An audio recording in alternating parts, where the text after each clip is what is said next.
Good evening YouTubers and welcome back to the channel. Now you'll notice in tonight's episode that my voice doesn't line up with what I'm speaking. I've had issues with the microphone, so I've decided to delete the voice and do a voiceover. So in this episode we're going to be checking the rear brakes, rear suspension on the Singer Chamois Sport. We'll get it jacked up off the ground, check the wheel bearing for any play, where's the hubcap off, where's the wheel off, drum off, check the wheel cylinder, make sure nothing's seized, nothing's worn out, and everything's in good order. Give it a good old clean, ready to use for the season. So firstly I've got my hubcap puller, which you've seen before, and I've got my windy gun to get the wheel off the car. I've also got my brake cleaner here and the rag that'll get any brake dust off the drum and the hub.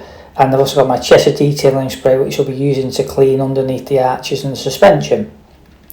So I think the first thing we need to do is get the vehicle jacked up and move on from there.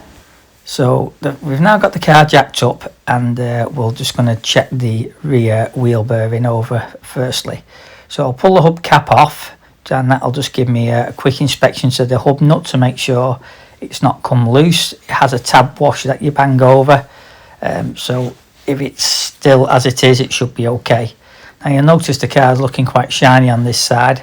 I did give it a bit of a hand polish with some G10 earlier in the week, so we'll do a bit of a video after this of just doing some buffing with the polisher. Anyway, so going back to the wheel, we'll just wobble the top and bottom to see if there's any play and give the wheel a spin. Hopefully there shouldn't be, because this is all been new quite recently, within the last 6 years. So there's no play there, so we're all happy with that, and the wheel does spin freely. So next thing is to get the wheel off. Now I could do with a longer socket for this, or an extension bar, because with them having deep dish wheels, it's a bit difficult to get the blooming socket on. So maybe that's a new investment I need to look at some of the car shows, buy some deep sockets, even plastic impact ones. So we'll get the wheel off and have a look. So inside's a bit dirty, as you can see from the brake dust coming off the drums. However, the tyre tread does look really well, wearing nice and even, which is good to see. That means the wheel alignment at the rear is pretty good. So next we'll move forwards in getting the brake drum off. Now this has a Phillips screw on, I don't know if you can just see that there, but also, you know, it's quite dirty under the arches, so we'll give that a good clean up as well once we've done the brake cleaning and adjustment and checked over everything else. So firstly we'll get the cardboard underneath the wheel just to catch any brake dust, and then we'll whiz the screw out using the stubby handled Phillips screwdriver. Hopefully then the drum should just pull off. So if the brakes have worn down, which they feel like they have, because the handbrake doesn't work particularly well, there you go, the drum's just pulled off there now. So it's obviously worn the shoes down. Now you can see inside the drum there's quite a bit of brake dust, so we'll clean that off with the old brake cleaner to prevent any contamination to us. I'll just throw my glasses on and have a quick inspection of the shoes. These were relatively new shoes. Well, they were when I did the car and they'd done 10,000 miles.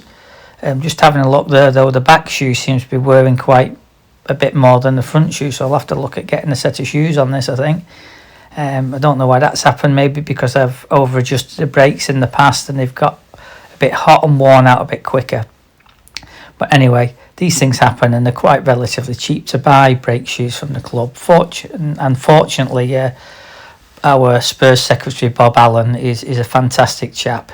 He goes out of his way for everybody to get parts remanufactured, and the rear shoes are one of the parts he does get. So what we'll firstly do is just check that the wheel cylinder isn't seized. Now these are aluminium, so they do tend to seize, but not as bad with silicone fluid. And we'll also just check that the sliding as well, like they have a slide on the bottom. These also adjust at the top on a single cam. Very similar to a lot of BMCs, Minis and Montegos and the like Metros. So they're quite easy to do. Now just looking inside the car at the gearbox, you'll see the rubber rotor flex. This is called a donut. These were fitted to Hillman Imps and Lotuses. The Lotuses ones are a bit more upgraded version. but you do tend to get a little bit more vibration through the car with the more solid rubber. Now people these days are putting BMW prop shaft ones on and they're racing with them, even though they're not designed to go the way they do. They seem to be working okay. You just get a stud kit that people are manufacturing with spacer washers because they're not as deep, but there've been some good results and not had very many failings, whereas these ones, they tend to last probably about 12 months, which is not a great thing really, but it is what it is. Anyway, we'll just have a quick look at the exhaust system while we're underneath and everything. So there's a little bit of surface rust there, but we can live with that. That's it shouldn't go any worse because the exhaust gets so blooming hot because it's very, very short straight out the engine. It also seems to be leaking a little bit of oil out the gearbox there. The drive shaft's pulled out and I'm not sure why that's done that, so we'll put the hubcap under to capture any oil and we'll just check the gearbox level later on, which is a bit of a tricky thing when you're on the floor. It really needs to be done on a ramp. Anyway, the next protocol is get my brake cleaner out and give the shoes a good old dampening down to get any brake dust on. We don't really want to breathe this in. These shouldn't be asbestos shoes, they're modern, so they are relatively safe, but still we shouldn't be breathing in the dust. We'll also do the inside of the brake drum as well, just get the residue dust off. This brake cleaner evaporates pretty quick and gets rid of all the muck, so it's pretty good stuff, and it's safer than blowing dust in the atmosphere and breathing it in and then getting it all on our lungs, which we don't really want to do. So we'll just give the outside of the brake drum a bit of a wipe off. But as you'll see on this brake drum, I actually had these powder coated, but you'll see the band of about 1 inch, and I actually over adjusted the brakes going to Silverstone Classics a couple of years ago. It got to a point where I had to pull off the M6 motorway at Warrington, just near there's a big Mercedes garage, and the car wasn't pulling very well, and it turned out I'd over adjusted the brakes and it took all the paint off the drums, or sorry, the powder coating. So that's why it's important you don't over adjust the brakes and make sure they do spin freely, particularly when you put the back wheel on this car.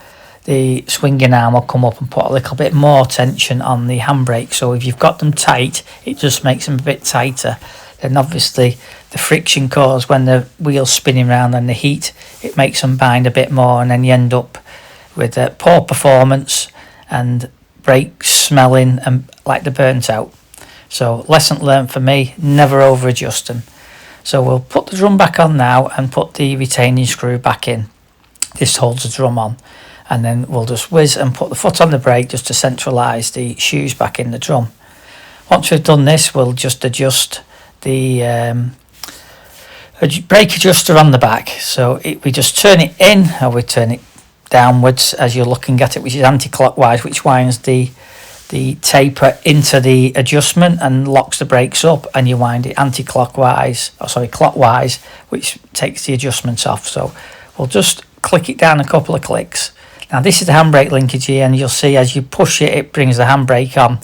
So that's pretty free, and I do keep that well greased. You can see I've also got copper brake pipes on there. I do tend to clean them up, but with them being under the back, nobody really sees them. So what we'll do, we'll just wind the drum so it's very tight, and you can see the shock when it goes over the cam there. So it's still turning a little bit there. So I'll just take it up a little bit more so it doesn't move, and then I'll back it off 1 or 2 clicks. Like I say, I don't want to over adjust them because I've had problems in the past. They get hot and then you cannot move very far, and the engine really struggles to pull because it's like driving with the handbrake on, and it's not really good for the car. We've put all the brakes back together. We've given the inner wheel arch and all suspension a good clean up using the Cheshire detailing spray, and it's come up really good, as you can see.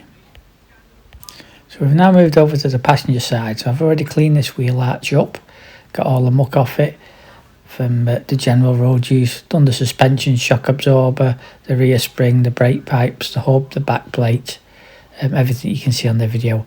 I've also checked the handbrake linkage to ensure this is nice and free and not sticking, but it's a bit tricky some of the areas to clean up, but I soon manage it. I've also cleaned the inside of the wheel as well, but you'll also notice there's a letter R in this wheel. This is for rear.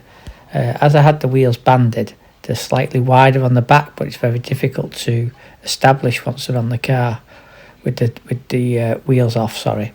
So what I did, I put an R on so I know it's the rear one and don't get mixed up. Very simple thing, and makes it easy for remembering just when you get distracted. So that was the final section of just checking over the rear suspension, brakes, etc. on the vehicle. Hope you've enjoyed it and look forward to seeing you on the next video. Thanks very much.